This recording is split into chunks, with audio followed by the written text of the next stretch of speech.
So we had the Cleric live stream this month, and I thought it was another good stream. For this stream, they were in the Highwayman Hills area, and they showed off the Noble Warhorn mount, which looks very good, and the whole area looked very good. And for this, they're showing off another story arc called the Runes of Thanalos. As for the Cleric spells, the first one was called Mend. This is a spammable heal. After your first one, there was no mana cost. It's an instant cast, but it does have a travel time. And it does restore some mana to the Cleric with the later charges, and it's said to be kind of a core heal. Then another kind of primary heal is Deliverance. This is one that you can hold to get more healing. The longer you hold it, the more healing you will do. Then we had Soothing Glow, which is just a pretty simple heal over time, single target. Then we had Flash Cure. It's an instant heal on a single target, and it can be used during other ability activations, so kind of like an off global cooldown type ability, even though they don't have a global cooldown in Ashes currently. Then we had Resplendent Beam. They've shown this one before in the previous Cleric showcase, but they've changed it a little bit. Now it's a held ability. The longer you hold it, the more targets it will bounce to. The healing is said to reduce for each target hit. Then there's Bless Weapon. You can cast this on a friendly or on yourself, and it has a chance to proc bonus damage and apply a stack of burning, and does give a mana regeneration buff to whoever has this buff on them. Then we had Judgment, and this one's seen many iterations. This was also an Alpha 1, and we saw it in the previous Cleric showcase. This can be offensive or defensive. You can cast this on an ally or cast this on an enemy. It heals allies and does damage and burning to enemies. Then we had Communal Restoration, which restores health to all party members in range instantly and applies a hot. And allies that get the hot also get a plus 10% to their maximum health. Then they showed Consecrating Wave. This is a sort of action ability that you have to aim. It's kind of a template aim like most of their action abilities. And this one does damage to enemies and heals up to 10 allies. This is the first kind of AoE spell that I've seen that has some sort of AoE cap built into the spell, as far as I can remember anyways. Then we had another kind of action template based spell, Divine Flare. It's a target area on the ground that heals all targets. Total healing is split between all targets hit. So this is kind of an AoE cap of sorts as well. So if there's just one person in it, they get the full healing amount. Let's say that was 500. If there's two people in there, then each would get healed for 250, just as an example. Then we had Barrier, where the health of the Cleric is used to put a barrier on an ally. Change of Restraint we saw in the previous Cleric showcase. Another kind of action template-based skill.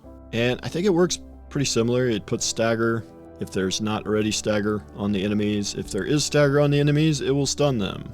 And it also does damage over time. Then we have Defiant Light. This one has multiple uses. It's kind of one of your oh shit buttons, so to speak. Heals a target ally for 50% of their maximum health over 10 seconds. However, the big part is if the target would receive fatal damage, it prevents fatal damage and instead heals them up to 25% of their maximum health. Then we have Healing Touch. This is a melee range heal, and it does a large amount of healing. And this pairs pretty well with Wings of Salvation, which simply teleports the Cleric to their targeted ally, and does give them a temporary health shield. You can do Wings of Salvation, followed by Healing Touch. And that's a pretty nice combo. And you have Divine Infusion. Now this is a very interesting spell. The Cleric has a new resource underneath their mana bar called Divine Power. And Divine Infusion is one of the spells that needs Divine Power in order to be cast. And it's a buff. Once you cast this buff on yourself, you can now instantly complete any ability that has a cast time. So some of these previous spells we saw that had longer cast times with Divine Infusion, you can make them cast much faster. But of course you'll have to hit Divine Infusion every time and use Divine Power, and eventually you'll run out of Divine Power, so obviously you can't do it forever. Then we have Smite. This is a damage only. It's instant cast. Deals increased damage if activated within melee range of the target, and it critically hits targets that are under the effects of Condemn, which is the next spell we're going to talk about. Condemn is again only on enemy targets, and it stuns them for 3 seconds. Pretty simple spell. So those are the spells. Then they went through the story arc quest, and they took some huge pulls, and Steven I thought played pretty good. I thought he healed really well. You can tell he's mained healers in his past MMOs. And, you know, the gameplay wasn't perfect by any means, but I think they took on big pools and it was kind of interesting to see them come out on top, and they didn't use any cheats, and it's pretty good gameplay overall. One little thing they snuck in was you can now move your UI elements around, and it's pretty crude at this stage, but it's very nice to see that it's being worked on. Then after the Cleric showcase, they did a little Q&A about the Cleric specifically. The only thing I found really interesting in this is that they're looking at having friendly targets, which a few MMOs have done. I know Warhammer Online does this and did this, and on the private servers you can test this out and see it for yourself. I think it's great that you have friendly targeting and enemy targeting in that game. I think it works really good. Now for that, you'll just have to have some sort of button like Alt or something that you can hold down. For some of these spells that are both defensive and offensive, like Judgment, you'll need the ability to choose which target it's going on, basically. Other than that, I really do like this targeting system. So it's interesting that they're looking at trying some sort of targeting system like that.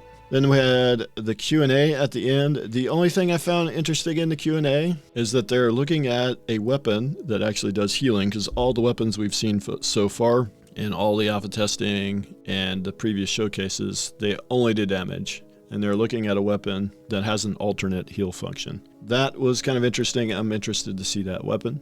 And also, I did a watch party over on Twitch, and during the watch party, Quaternion Slurp, one of the Ashes of Creation developers, popped in, and he's popped into a number of Twitch streams over the last several months. And I was going through the forum questions before the live stream, and one of the ones was about caravans and some sort of collateral system, which they have talked about an escrow type of system with caravans or insurance. So I think that's kind of what they were referencing, and he said we might find out more about this question soon. So what that means, who knows? Could mean we'll find out more about caravans. Could mean we'll find out more about the escrow or insurance systems. But I could see caravans being involved in some way with nodes, because they're pretty integrated with nodes. So maybe we'll see something with caravans during the node stream. Then later on during the actual live stream, I was talking about, you know, some of the graphical bugs that they had during the Tumok stream that made character models look a little bit off. And he said a lot of it's to do with UE 5.1, and that they're going to be hopefully fixed with 5.2 once they get upgraded to 5.2. So it sounds like they're still working on upgrading to 5.2. And that's all I have for this one. Again, it was a good stream. I really like the combat direction of Ashes, so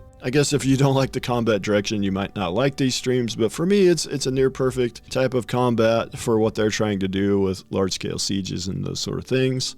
Action is just very hard to pull off in huge PvP siege type situations. So they're going a little bit more tab, and they are leaning a lot towards Guild Wars 2 and Arcade with their combat. Arcade more so for the combo systems, which I think was a good combo system. And with that, guys, thanks for watching all the way to the end, and I'll see you guys in the next video.